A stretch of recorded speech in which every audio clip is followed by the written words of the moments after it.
I absolutely love summer. It's probably my most favorite time of the year. I know some people prefer autumn or spring, and those seasons are great too. But for me, there's just something relaxing about a warm summer day. Almost every year or so, a few of my friends and I have a little get-together. We all take some time off from work and plan some sort of event. Last year was Eric's world-famous barbecue party. Everything was great, until Eric set a stack of paper plates on fire, and those blew into the various tablecloths we had arranged. We managed to curtail the fires before they had time to spread any further, but that didn't deter the fire department from showing up anyway. The year before that, Jimmy invited us over to his house for a pool party of sorts. He has a very nice in-ground pool. None of us swam in it. We mostly just hung around his minibar drinking and generally carrying on. Nothing outrageous happened during that party. Oh, wait, never mind, I forgot. Eric wanted to show off his mega super awesome cannonball, but slipped before reaching the water, and ended up cracking his tailbone before sliding into the water like a blob. Don't run next to pools, kids. I could go on and on about all the events we've experienced in the past, but I'm here to talk about what happened during my event last month. Like I mentioned previously, we had all taken some time off work, and it was my turn to decide what we'd all do. We usually didn't take turns choosing like this, but no one seemed to come up with a different plan. I had been browsing through different destination spots and activities around my area. After searching for around an hour or two, I stumbled across a rather interesting post. Someone was renting out a lake house about an hour's drive north. Looking through the photos and glancing over the price, I knew right away this is what I wanted to do. I called the place and rented it out for the weekend. The woman on the phone sounded oddly excited about me renting the property. After speaking with her and finalizing everything, I immediately called everyone else and told them my plan. They were all almost as excited as the woman. Eric wanted to bring his grill with him so we could barbecue one day, and Jimmy brought some fishing gear so we could lounge by the lake. Our other friend Pete tagged along with us as well. He isn't a very outdoorsy type of person, but he still offered to come with. We each arrived at the lake house about mid-afternoon. The sun wasn't quite setting, which was good as it gave us a bit of time to survey the area and inspect the house itself. The house was much larger than I expected. For the price I paid to rent it, it seemed like I had gotten a really good deal. It's nestled between the massive lake and the crowded woods behind it. Only a solitary dirt trail cuts through the tree line leading to and from the house itself.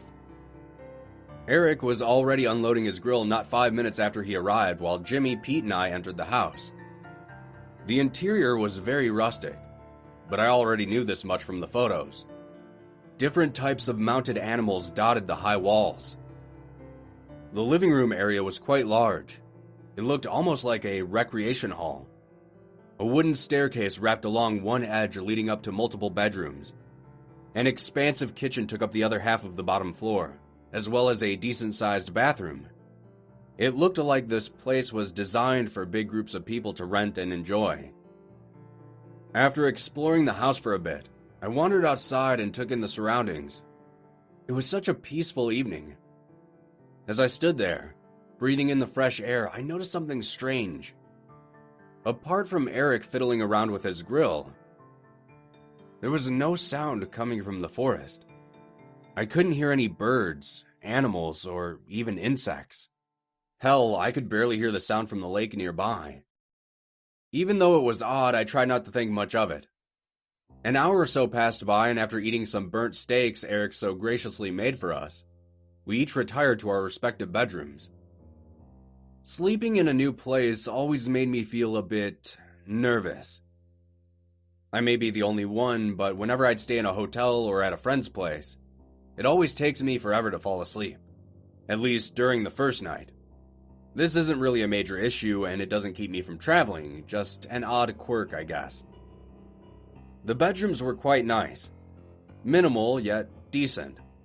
It had a small wooden-framed bed, a stout dresser, and a nightstand with a small lamp. An empty closet adorned the wall adjacent to the door, and on the far wall was a long window that overlooked the trees and the lake. I was lying there, letting my mind wander as my eyes danced around my room. I wasn't staring at anything in particular, just trying to take in my surroundings so I could fall asleep more easily next time. Minutes slowly ticked by, and I started to feel my eyelids close, before a faint bit of movement out of the corner of my eye caused me to open them once again. I couldn't be sure, but I thought for a split second I saw someone standing outside my window. But that couldn't be possible, as the bedrooms were on the second floor and it was a straight drop down to the dirt below. My eyes locked onto the window, but after focusing for a bit, there was nothing out of the ordinary. The next day, we all got up bright and early. There wasn't a whole lot to do aside from wander around the property, so that's what I did. Eric was already prepping some food while Pete and Jimmy had started day drinking. I stood outside on the wooden porch with a cup of coffee, looking out to the tree line nearby. I once again let my eyes drift around as I sipped my coffee. Once again, there was hardly any sound, which I still thought was odd. I wondered why it was so quiet in the woods, a place that is often filled with the sounds of life. As my eyes drifted, I spotted a bit of movement in the distance. It looked like something large moving quickly through the trees. I thought it might have been a bear, but before I could adjust my gaze, whatever it was had disappeared further into the trees. The rest of the day was uneventful. We spent most of the time down near the lake, drinking and fishing. Eric cooked up some burgers which surprisingly weren't terrible, and before we knew it, the sun had faded. We all went to our bedrooms for the night, and I didn't have much trouble falling asleep this time.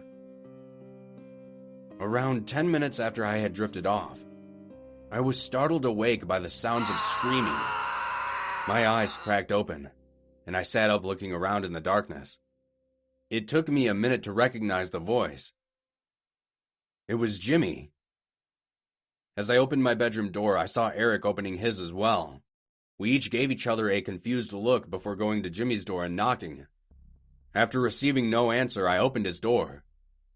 Jimmy was sitting on the floor wide-eyed, covered in sweat. I asked him what was wrong, however, he wouldn't turn to look at me.